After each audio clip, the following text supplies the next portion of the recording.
నువ్వు చేసే డెవలప్మెంట్ మీద ఆధారపడ్డది నీకు రాజకీయ జీవితం నెక్స్ట్. ఎవరు చేయాలా? మా మంత్రి గారు, మాజీ మంత్రి గారు 3 సార్లు ఎమ్మెల్యేగా అయిండు, ఒకసారి మంత్రిగా చేసిండు. మీరు ఎప్పుడే కానీ ఇలా కేసీఆర్ గారు చేసిన అభివృద్ధి భారతదేశంలోనే అందరికీ ఒక చిరస్థాయిగా నిలిచింది. అంటే దాన్ని కాపీ కొట్టి ఇలా మోడీ గారు కూడా నేను చేసిన పథకాలను ఆయన ప్రవేశపెట్టిండు. మీకు అందరికి తెలిసే విషయమే. దయచేసి ఎమ్మెల్యే గారు మీరు ఒక్కటే ఆలోచించండి, రైతులకు ఇప్పటికైనా మీరు మాట్లాడండి. ఈ యూరియాను కూడా మీకు ఈ యాప్ ద్వారా కాకుండా దయచేసి రైతులకు ముందే, ఇప్పుడు సమ్మర్, ఇప్పుడు ఎవరికి పెద్ద అవసరాలు లేకుంటాయి, ఇప్పుడు గోదాములో స్టాక్ చేయండి. కేసీఆర్ గారు అట్లే చేసిండు. ఎండాకాలం దాన్ని ముందే లెక్కేసుకొని మన దాని హెక్టార్ల పొలం ఉంది, ఇంత యూరియా అవసరం, ఇప్పుడే సమ్మర్ని మనం జామ్ చేసుకుంటే రేపు వచ్చేది కూడా దానికి దీనికి లెవెల్ అయ్యి రైతులకు సరిపోయే విధంగా సప్లై చేసిండు. అది మీరు అవగాహన చేసుకొని ఇప్పటికి మీరు 2.5 సంవత్సరాలు మీరు ప్రభుత్వంలోనికి వచ్చారు. దయచేసి రైతులను దృష్టిలో పెట్టుకోండి. రైతులు లేకపోతే రాజ్యం లేదు. దయచేసి రైతులను ఇబ్బంది పెట్టకండి. ఈ రైతులను ఇబ్బంది, ఎందుకంటే మీరు గెలిచిన స్థానాలు కూడా మొత్తము జిల్లాల స్థాయిలోనే గెలిచారు మీరు ఎమ్మెల్యేలు. మీకు రైతులు మొత్తం మీ మాటలు నమ్మి ఓట్లు వేసారు. వాళ్ళకి అన్యాయం చేయకండి. మీరు ఇవాళ యూరియా విషయంలో ఇబ్బంది పడ్డారు, ఇవాళ మొక్కల కొనుగోలు విషయంలో ఇబ్బంది పడ్డారు, ఇవాళ వరి ధాన్యం కొనుగోలులో ఇబ్బంది పడ్డారు చాలా రైతులని. ఎందుకంటే ఇలా రైతు బంధు చేసుకున్న కూడా మీరు ఎంత గోప్యంగా చేస్తున్నారో మీకే తెలియాలి. కానీ మీరు డెవలప్మెంట్ అంటే రైతులకు ఇంక ఏ విధంగా సహాయం చేయాలి, ఏ రకంగా వాళ్ళని ఇబ్బంది లేకుండా చేయాలని చెప్పి ప్రయత్నం చేయండి. ఎమ్మెల్యే గారు మీరు అనవసరం వ్యక్తిగత దూషణలు చేయకండి. మీరు వ్యక్తిగత దూషణలు, మీరు ఏ పని చేతగాక అంటే ఏ పనులు మీరు చేయలేక మీ నుంచి కాలేక ఈ రకంగా మాట్లాడుతున్నారనిపిస్తుంది మాకు ఈరోజు. మీరు చేసే అభివృద్ధి చేయండి.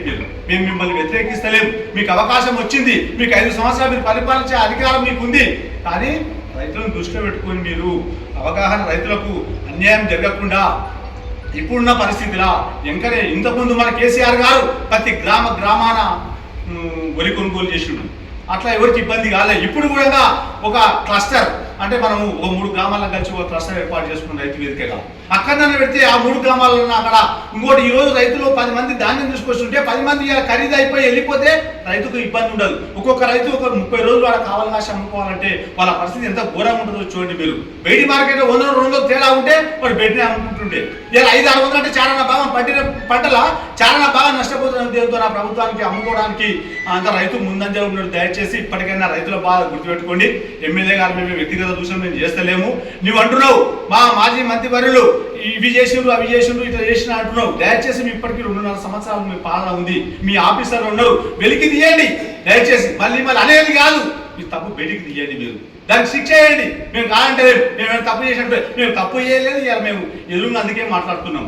మీరు ఏదన్నా ఉన్న సమస్యని ఫస్ట్ ఇలా మక్కలు కొనుగోలు ఎందుకు చేస్తలేరా అంటే అలా వ్యక్తిగత దూషణలు తీస్తున్నాడు.